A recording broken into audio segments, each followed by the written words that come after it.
поначалу были две большие пряжки, вот, типа блюдец, большие они были, и они спускались ниже пояса. Возможно, это все воздействовало на органы, которые надо было от воспаления защищать. А сам пояс, сам шаг, он держал скелет. Потому такая стать была, да, и мужчины, и женщины носили шаг всегда.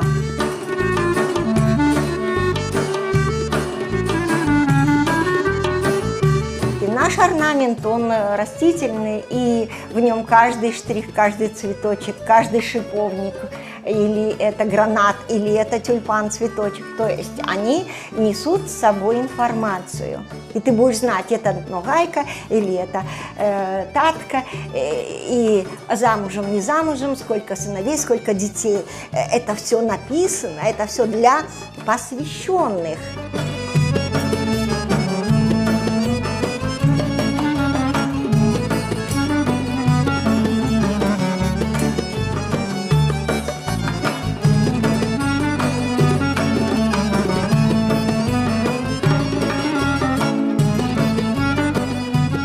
Мы все-таки вернем то, что было утеряно, утрачено, мы вернем.